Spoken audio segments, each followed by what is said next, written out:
আৰু একেবাৰে গৈ তাতে যে ইয়াত কিবা এটা নহ'লে আমি শেষ হৈ যাম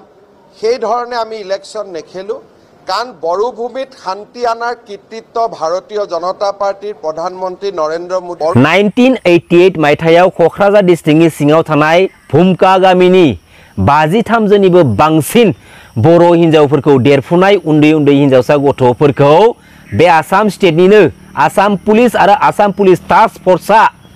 नायगार हरनै जिनारि खालामो बे 1988 मायथाइनि 25 आरो 27 जानुवारि दाननि हरनि समाव मानगोनां रायजो राजा नोंथांमोन दा बे पिरियड्सआ माबे समाव जादोंमोन होननानै जों बुंनो थाङोब्ला बे समाव जोंनि बुहुमनि साफ्रोमबो बर' फिसाफोरा जों बर' हारिनि थाखाय गणतान्त्रिक लामाजों सेपारेट स्टेट बड'लेण्ड मुभमेन्टखौ खालामनाया गोख्रोंनिफ्राय गोख्रोंसिन जाबोनो हमदोंमोन बे समावनो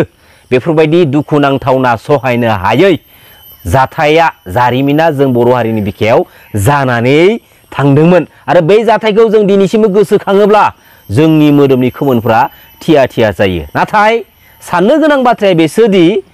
मानगोनां प्रमद बर' बिथाङा बे गोथार गणतान्त्रिक लामानि बड'लेण्ड मुभमेन्टखौ दुलाराय बर' फरायसा आफादनि आफादगिरि बिबानाव थानानै लिडिं खालामनो दैदेननो सुजुग आरो सुबिदा मोनदोंमोन आरो बे गोथार सोमावसारनायनि बिखायाव गसंनानै मानगोनां प्रमद बर' बिथाङा बुहुमनि साफ्रोमबो बर' फिसाफोरनि सिगाङाव गेदेर गेदेर हारि सेन्टिमेन्टेल बाथ्राफोरखौ बुंनानै समायखिरा लाबोदोंमोन नाथाय दिनै जों मा नुनो मोनखो बै समाव समायखिरा लाबोनाय मानगोनां प्रमद बर' बिथांनि बाथ्राफ्रा दिनै गासैबो फैमाल अब्ला दिनै बुहुमनि साफ्रोमबो मानगोनां मेलेमजिबि बर' रायजो राजा आइ आफा बिदा फंबायमोना मोनसेल' बाथ्राखौ गोसो होनानै साननानै नायदो बे क'क्राझार डिस्ट्रिक्टनि सिङाव थानाय भुमका गामिनि 53 जनिबो बांसिन बर' हिन्जावफोरा देरफुनाय 12 बोसोर 13 बोसोरनि हिन्जावसा गथ'फोरा नायगार आसाम पुलिस आरो आसाम पुलिस टास्क फोर्सजों हरनै जिनारि खालामजादोंमोन अब्ला बिसोरो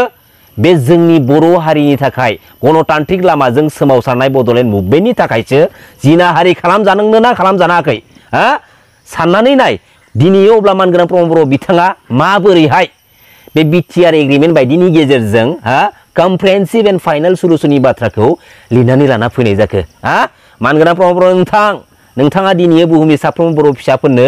फिननाय होनांगोन दिनै नोंथाङाबो गावबा गाव बेनिफिट्सनि थाखाय गावखौ बे बिटिसि पलिटिकेल सिस्टेमाव एन्ट्रि मारि होनो थाखायनो बेफोरबायदि खामानिखौ थगाय थसि हाखु दाखुयै मावना लाबोबाय नङासै एसेबो साननाय फैदिया दिनै नोंसोरो गावबा गाव बेनिफिट्सनि थाखाय बे जोंनि बर' हारिनि थाखाय सोमावसारनानै हारिनि थाखाय दावहा नांनानै गावबा गावनि बेसेन गोसा जिउखौ बावसोमलांनाय बै जोहोलाव जोहोलावजोफोरनि बेसेनखौ मान होनो रोंला नामा नोंसोरो जाय थांखि सिमांखौ लानानै बुहुमनि साफ्रोमबो बर' फिसाफोरा दावहा नांबोदोंमोन सोमावसारबोदोंमोन बे सोमावसारनायनि लामायावनो जोङो मोनथाम एग्रिमेन्टखौ खालामनानै मोननो हादोंमोन बिएसि बिटिसि आरो बे बिटिआर एग्रिमेन्ट मानगोनां रायजो राजा नोंथांमोन नाथाय बयनिख्रुइबो दुखु गोनांसिन बाथ्राया जाहैबाय मा जों जाय एकर्डनि गेजेरजों बे बिटिसि पलिटिकेल सिस्टेमखौ मोननो हादोंमोन बे बिटिसि पलिटिकेल सिस्टेमनि गेजेरजों जोंनि बर' लिडारफ्रा बर' पलिटिशियानफोरा इउनाइटेड जानानै जों बर' हारिनि आद्रा थानाय सिमां आरो थांखि आरो माखासे बर' हारिनि बिखायाव गोग्लैसोनानै थानाय इम्पर्टेन्ट इस्युफोरखौ बे पलिटिकेल पावारखौ बाहायनानैसो सुस्रांलांनायनि थांखिखौ दिनै लानांगौमोन नाथाय दिनै मा नुनो मोनदों सासेया सासेखौ सुखुवा सासेया सासेनि बाथ्रा बुंनायखौ दिनै खोनासंनो बायो दिनै सासेया सासेजों फेर फाथिनानैनो दिनै आरोबाव जोंनि बिखायाव इउपिपिएल बायदि मोनसे पलिटिकेल हानजाया जोनोम मोनबावबाय आरो फैयै बे बिटिआर एग्रिमेन्टनि उनावहाय मानगोनां प्रमद बर' बिथांमोना जेरैबायदि मानगोनां एनडिएफबि ब्रादार्समोननि मोननांगौ मोनथायफोरखौ लानानै अत्याचार खालामदोंमोन मुंख्लं जालांनाय न'खरफोरा गावसोरनि मोननांगौ मोनथायनि थाखायनो निउज मिडिया पर्टेलनि हेफाजाब लानानै गाबै बाथ्रा बुंनो गोनां बाध्य जानानै फैदोंमोन जेराव दिनै स्पेशली जों मिथिनाय बायदिब्ला मोनदांथिनाय बायदिब्ला बे बिटिआर एग्रिमेन्टआ मानगोनां एनडिएफबि ब्रादार्समोनखौसो लानानै बानायनाय मोनसे एग्रिमेन्टमोन दिनै जायखौ लानानै एग्रिमेन्ट खालामदों बैसोरखौनो बे एग्रिमेन्टनि गेजेरजों लाबोखांनायनि उनावहाय मानगोनां प्रमद बर' बिथांमोना खायदा बोराय बाहायनानै गावसोरसो पलिटिक्सआव साफा पलिटिक लिडार जाफैबाय आरो बिसोरो गावसोरनि बे बिटिसि खौ खुंथाय खालामबाय थानाय समावनो मानगोनां एनडिबि ब्रादार्समोननि मोननांगौ मोनथायखौ लानानै मुंख्लं जालांनाय न'खरफोरा गावसोरनि मोननांगौ मोनथायखौ लानानै दिनै ससियेल मिडिया निउस मिडियानि हेफाजाब लानानै गाबै बाथ्रा बुंफैनो गोनां बायथ' जानानै फैदों दा बेफोरबायदि माखासे नुथायखौ नुनानै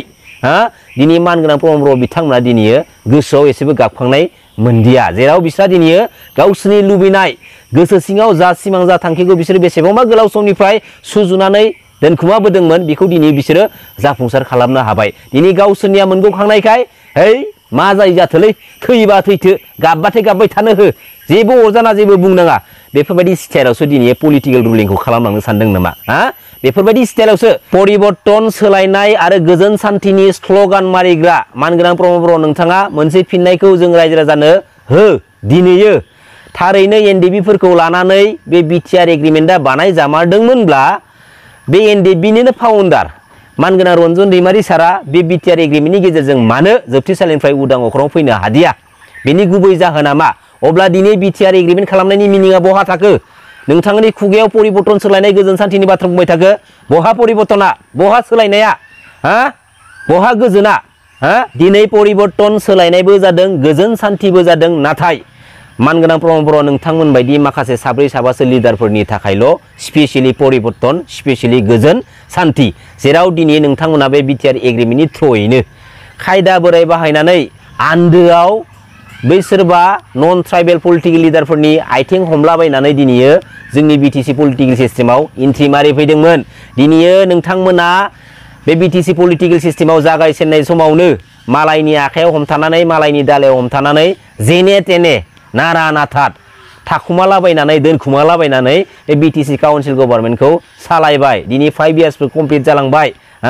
बे 5 इयार्सआव नोंथांनि बे पलिटिकेल केरियाराव नोंथाङा गोबां रोखोमनि पलिटिकेल डायलगफोरखौ मारिनानै होलांबायबो नाथाय नोंथांनि बे डायलगफोरनिफ्राय दिनै 1%बो दिनै जाफुंनायखौ जों दिनै नुनो मोनदिया बेसे साननो गोनां बाथ्रा मानगोनां रायजो राजा नोंथांमोन जाय बिजेपि पार्टीनि हेफाजाबजों अर्थात आसाम स्टेटनि चिफ मिनिस्टार मानगोनां हेमन्त बिश्व शर्मा सारमोननि हेफाजाबजों थाखुमा दोनखुमा मानगोनां प्रमद बर' बिथांमोना जेने थेने नारा नाथात बिटिसि काउन्सिलाव गभर्नमेन्टखौ सालायनो सुजुग आरो सुबिदा मोनदोंमोन आरो दिनै फैयै बे 5 बोसोरनि उनावहाय मानगोनां प्रमद बर' बिथांमोननि पलिटिकेल केरियारखौ पलिटिकेल माखासे रुलिंफोरखौ दिनै स्टेट लेभेलनि सेन्ट्रेल लेभेलनि माखासे मास्टार माइन्डेड लिडारफ्रा दिनै नोजोर होदों माबोरैहाय बे बिटिसि काउन्सिलाव मानगोनां प्रमद बर' बिथांमोना दिनै रायजो राजाफोरखौ दिनै सालायगासिनो दङ दिनै बिथांमोना एसेबाबो हमदांनो हादों जायनि थाखाय दिनै सिं लेभेलाव ग्राउन्ड लेभेलाव बिजेपि पलिटिकेल पार्टिया मानगोनां प्रमद बर' बिथांमोनखौ अर्थात इउपिपिएल पलिटिकेल पार्टिखौ दिनै जानगाराव दोनबाय आरो दोनदों होननानै जों दिनै अलरेडि मिथिनो मोनदों दा बे बिथिंनि सायाव मानगोनां हेमन्त बिश्व शर्मा सारनि मोनसे बिबुंथिखौ खोनासंना लाबानो नोंथांमोना क्लियार जागोन प्रमोद बर' ইউপিপিএল আমাৰ এনডিএৰ এটা ঘটক দল বা সদস্য দল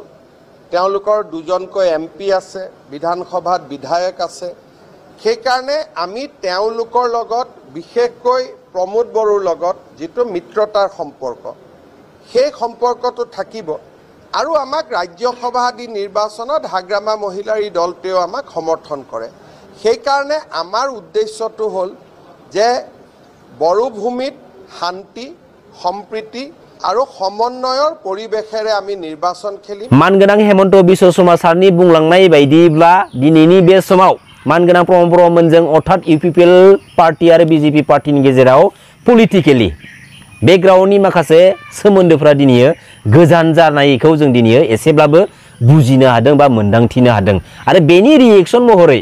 मानगोनां प्रमोद बर' बिथाङा मा बिबुंथि होदों बेखौबो नोंथांमोना एसे खोनासंनानै लाग्रोदो एजिपि 10টা কি তেখেত সকলো বিস্তাৰ খেলিব পাৰে গণতান্ত্ৰিক অধিকাৰ সবৰো আছে কিন্তু এটা যেতিয়া বড়োলেণ্ডত শান্তি নাছিলে বহুত মানুহ মই এজিপি কো বিজেপি কো টাৰ্গেট কৰি কোৱা নাই বহুত মানুহবিলাকে আজিকালি যি সকলে ৰাজনীতি কৰিবলৈ আহিছে হাত খাবতি বহি আছিল আৰু টিভিত বহি প্লাই ডাঙৰ ডাঙৰ কথা কৈ আছিল তাৰে পৰা উমুক্ত হোৱা নাই তুমুক্ত হোৱা নাই কিন্তু নিজে আহি প্লাই ইয়াতে শান্তি প্ৰতিষ্ঠা কৰিবলৈ সাহস নাছিলে 2008 চনত সংঘাত হৈ গল কোনো নাহিল 2012 চনত সংঘাত হৈ গল কোনো আহি প্লাই শান্তিৰ জুই নুমাবলৈ নাহিল আজি শান্তি আহা কাৰণে তো সবে আহিছে दा दिनै मानगोनां प्रमोद बर' बिथांनि बिबुंथि बायदियैबो जों बेखौनो क्लियार मोनो दि बिसोरनि गेजेराव कोनो मोनसे माने मा मोजां सोमोन्दो गैला माने गोजान गोजान जाखाबाय जायनि थाखाय दिनै मानगोनां प्रमद बर' बिथाङा बे 17 इयार्सआव मानगोनां हाग्रामा महिलारी सारनि बिटिसि गभर्नमेन्ट दैदेनबोनाय समाव माने गुस्टि हंगरख माबा माबि दानलाय सुलाय जादोंमोन बे बाथ्राखौ बुंबाय थायो दा बे बाथ्राखौ बुंनायनि सिगां मानगोनां प्रमद बर' बिथाङा हाजार बार सानग्रोनांगौमोन दिनै जाय दुखुनि गोथां जारिमिनखौ बे बिटिसि पलिटिकेल सिस्टेमाव एरखां सोरबा सासे बर' फिसाफोरखौ दाय होनानै गावनि पलिटिकेल क्रेडिट लानो नाजानायासो बयनिख्रुइबो लाजिनांथावना आरो दुखुनांथावसिन बाथ्रा जानानै फैदों दिनैनि बे समाव दिनै जोंनि बर' हारिनि बिखायाव जालांनाय गोथां दुखुनि जारिमिनफोरखौ बे पलिटिकेल सिस्टेमाव पलिटिकेलि रिलेटेड खालामनानै बाथ्रा बुंनायनि एक्चुअलि जेबो राइट्स गैयामोन नाथाय दिनैयो गावबागाव बेनिफिट्सनि थाखाय जाथा बाथ्राफोरखौ बुंनानै जों रायजो राजानि सिगाङाव फोरमायना होनायखौ जों दिनैयो नुनो मोनगासिनो दङ दा दिनै मानगोनां प्रमद बर' बिथांनि खुगानिफ्राय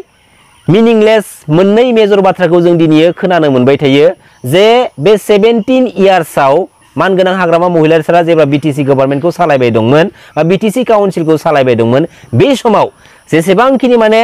हारियारि माने दाङाबाजि जादोंमोन दानलाय सुलाय जाबोदोंमोन जायखिजाया माने एना एनि जाबोदोंमोन बेनि गासैबो दायनिगिरिया माने बे बिपिएफ पार्टी सरकार दैदेनबोनायनि दा दिनै बेफोरबायदि जों रायजो राजानि सिगाङाव मानगोनां प्रमद बर' बिथाङा फोरमान होनो नाजाबाय थायो बे मिनिंलेस पइन्ट्सफोरखौ लानानै आरो मोनसेया जाहैबाय मा बे 17 इयार्सआव मानगोनां हाग्रामा महिलारी सारा जेबोआनो मावबोआखैनो दा बे 17 इयार्सआव मानगोनां प्रमद बर' बिथाङा बबेयाव दंमोन दिनैयो जाय सेक्रेटारियेट न'नि सिङाव बे गादियाव जिरायनानै माखासे पलिटिकेल बाथ्राफोरखौ दि बुंनो सुजुग आरो सुबिदा मोनबाय दं बै न'खौ सोरनि दिनाव खानाय दिनै बड'लेण्ड इउनिभार्सिटि बायदिखौ सोरनि दिनाव खानाय दिनै CIT बायदिखौ सोरनि दिनाव खानाय आरो दिनैयो स्पेसियेलि बे बड'लेण्ड ट्रेन्सपर्ट जेराव दिनै Sonitpur to Kokrajhar to Gossaigaon Kokrajhar to Bengal दिनै लखिमपुर टु गहपुर ढेकियाजुलि टु क'क्राझार ना ओइ जुनाइनिफ्राय डाइरेक्ट क'क्राझारसिम बेफोरबायदि मोनसे ट्रेन्सपर्ट सिस्टेमखौ होनानै जोंनि गेजेराव ओरैबायदि मोनसे सुबिदा लाबोदोंमोन जेराव दिनैयो जोंनि बर' फिसाफ्रा बड'लेण्ड बास होनाय लोगो लोगो माने गोसोआ माने स्रां मोनो माने बर'निनो बास नालाय माने जों बर' फिसाफ्रा बेवहाय माने गिनांगौ खोथायानो गैया बेवहाय जोंहा फुल सिकिउरिटि नोंगौ ना मानगोनां रायजो राजा नोंथांमोन बेफोरबायदि मस्ट इम्परटेन्ट सुबिदाखौ मानगोनां हाग्रामा महिलारी सारा दिनैयो मावनानै होदोंमोन आरो दिनै मानगोनां हाग्रामा महिलारी सारनि दैदेनबोनाय समाव मस्ट इम्परटेन्ट बाख्नायनो गोनां बाथ्राया जाहैबाय गेस्ट हाउसनि बाथ्रा दिनै मानगोनां हाग्रामा महिलारी सारा स्पेसियेलि जों बर' फिसाफोरनि थाखायनो लोगोसे बे बिटिसि ओनसोलाव थानाय माखासे गुबुन गुबुन जातिफोरनि सुबुंफोरा दिनै दिल्लीयाव थांबा दिनै बहाबा आउट अफ एरियाफ्राव थांबा थाहैनो थाखाय मोनसे सुबिदा खालामना होदोंमोन बै गेस्ट हाउसफोरखौ खानानै दा बेफोरबायदि माखासे इम्परटेन्ट बाथ्राफोरखौ दिनै मानगोनां हाग्रामा महिलारी सारा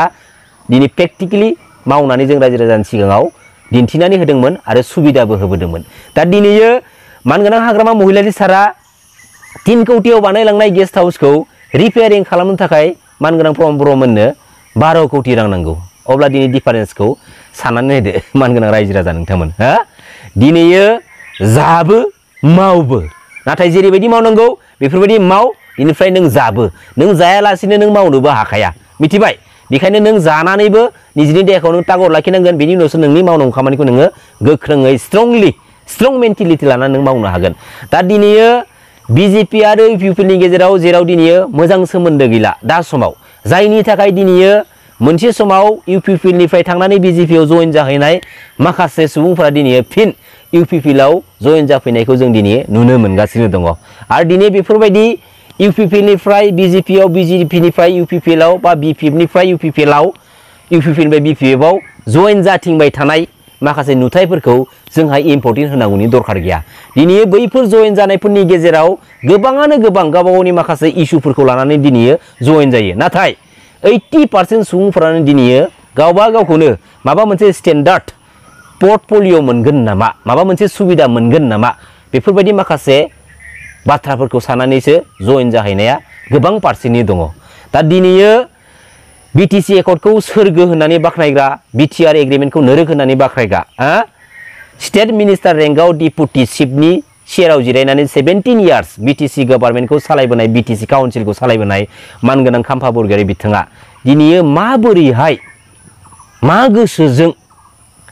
बे इउपिपिएल पार्टियाव जइन जाहैखो बिथांनि जइन जाहैनायाव जोंहा बुंनो गोनां खोथा गैया नाथाय जों इयुन जेनेरेसन हिसाबै जों दिनै सानखाङो दिनै जोङो नोंथांमोन बायदि लिडारखौ बबे एंगेलजों जों दिनै फल' खालामनांगौ जाखो जेराव दिनै नोंथांमोना नंखायखौ नंखाय होननानै आसि थुनानै जोंनोनो फोरमायलांदोंमोन नाथाय दिनै नोंथांमोनानो सैथोखौ गारनानै दिनै नंखायाव थांनानै दिनै पलिटिक्सनि गोदै गोदै बाथ्रा बुंहैगासिनो दं अब्ला दिनै बर' हारिनि जोंबायदि इयुन जेनेरेसनाबो नोंसोरनि केरेक्टारखौ लानानै जोंबो बाथ्रा बुंलांनांसिगौ नामा बेफोरबायदि जानाय नङा आरो बेखौनो आं बुंगोन जे जोंनि बर' हारिनि इयुन जेनेरेसनफोरा सोरबा पलिटिकेल लिडारनि बाथ्रा बुंनायखौ एखेबारे बिखा बिख्लो लानानै सिरियासलि गावखौनो गाव सिरियासलि दा खालामनानै ला दिनै बयहाबो मोन्थाय दं हारिनि सायाव बाथ्रा बुंनो थाखाय हारिखौ फोसाबनो थाखाय बयहाबो मोन्थाय दङ दिनै नोङो हारिखौ फोसाबनो थाखाय बबेबा आफादनि मेम्बार आफादगिरि जालायनांगौनि खुनु दरखार गैया दिनै नोङो हारिनि गेजेराव माबाफोर गोरोन्थि नुदोंब्ला बेखौ फोसाबनायनि बाथ्रा बुंनायाव नोंनो पारमिसननि जेबो गोनांथि गैया नों गोसो बायदि बेखौ फोसाबनायनि बाथ्राजोंनो बुजायलांनो दबथायलांनो नोंहा फुल पावार दङ मिथिबाय दिनै जोङो हारिनि थाखाय मोजां बाथ्रा बुंनायाव हारिनि थाखाय मोजां सिमां सुजुनायाव बयहाबो दिनै राइट्स दं आरो बे मोजां सिमां सुजुनायाव हारिनि थाखाय मोजां बाथ्रा बुंनायाव सोरबा थार्ड क्लास लेभेलनि डार्टि माइन्डेड सुबुंफोरा जुदि हेंथा होयोब्ला बै हेंथा होग्रा सुबुंखौसो फार्स्ट अफ अल कुइसन खालामग्रोनांगौ नोंनि बेनिफिट्सआ मा नोंहा मा प्रब्लेम दं बेनि फिननायखौ बे मानसिया होनो हानांगोन नङाबा समाजनि दानानै दोननाय नेमखान्थिनि गेजेरजों बेखौ साजा होनाय जागोन सिदा बाथ्राखा नंगौना मानगोनां रायजो राजा नोंथांमोन दिनै जों बर' फिसाफ्रा गावजों गाव बिदा फंबायनि गेजेराव बुलायलायनानै होसोलायनानै मा मोनगोन जोंखौ दिनै मिनिगासिनो दङ नोंखौ दिनै दाफनायाव बुनानै बरिया हइसे दे हे किन्तु लराটো बहुत फाल्तु हय किन्तु ताक मारिया एसा बरिया करसा किन्तु इसोरनो थांनानै जोंखौ दिनै उनाव मिनिगासिनो दङ दिनै बेफोरबायदिनोथ' जादोंना जोंनि साफा सानै बर' फिसाफोरखौ दिनै बे बिटिसि पलिटिकेल सिस्टेमाव गरसे गरनै होनानै मोननै मोनथामसो सिट पावारखौ होफ्लानानै दिनै जोंखौनो माने नानि थावजों नायहरनाय बायदि दिनै इउसलेस खालामजागासिनो दं दा बेफोरखौ बै लुबैसुला अहंकार गोसोनि सानै साथामसो लिडारफ्रा दैदेनगिरिफ्रा दिनै एसेबो माने उदिस लानो रोङाखै बिसोर उदिस लानो रोंदों नाथाय गावबा गाव लालसनि थाखाय गावबा गाव बेनिफिट्सनि थाखाय बिसोर दिनै सिरि साइलेन्टलि बिसोर मा उन्दुसोनानै दङ दा बेफोरबायदि थासारियाव जों जुदि थांबाय थानांगौब्ला एक्चुअलि जोङो फैबाय थानाय मोनसे समाव ओरैबायदि मोनसे खैफोद लामायाव गसंनांगोन आरो बे खैफोद लामानि एग्जाम्पल महरै दा समाव जोंनि हारिनि गेजेराव होगासिनो दङ जेराव दिनै पर्बतजरा बासबारि ओनसोलनि हाखौ होनो थाखाय मानगोनां प्रमद बर' बिथांमोना नांथाब नाजाथाबगासिनो दङ नाथाय बेराफारसेथिं रायजो राजाफ्रा होआनो होखाथारानो बुंखाबाय अब्ला दिनै मानगोनां प्रमद बर' बिथांमोना दिनै मानो जोंनि गावनिनो बिदा फंबाय बर' फिसाफोरखौ मानो एसेबां प्रेसार होगासिनो दङ पलिटिकेलि नन पलिटिकेलि ओरैबायदि माने हाइ लेभेलनि प्रेसार होगासिनो दङ आरो मैया दाखालैसो मोनसे मा भिडिअ नुलायबाय जोङो मा पुलिसफोरा थांनानै बै पर्बतजरा बासबारि ओनसोलनि रायजो राजाफोरखौ दिनै हुमखार हैदों दिनै माखासे बाथ्रा बुंहैदों आरो बेनिनि गेजेराव सासे बैसो जानाय बर' सुबुंखौ बर' बोरायखौ दिनै धमकी होदों दादागिरि महरै दिनै राव बुंनायखौ जों दिनै नुनो मोनदों जाय मानसिफोरा जाय सुबुङा दिनै बे हाखौ रैखा खालामबोदों जोंनि बर' हारिनि थाखायनो बैफोरबायदि हाखौ रैखा खालामबोग्रा बर' फिसाफोरखौ दिनै बेफोरबायदि एसेबां इनाय अनागारि गावबा गाव बेनिफिट्सनि थाखाय नोंसोर बेफोरबायदि थार्ड क्लास लेभेलनि खामानिखौ मावगासिनो दं ना होमबा मा मोननो बे आदानि कम्पानिनि पावार प्लेन्ट प्रजेक्टआ जोंनि थाखाय एसेबांथ' इम्पर्टेन्टमोनब्ला जोंनि हारिनि थाखाय माबा मोनसे डेभेलपमेन्टखौ जुदि लाबोनानै होनायमोनब्ला आरो एसेबां जुदि डेभेलपमेन्ट लाबोग्रा मोनसे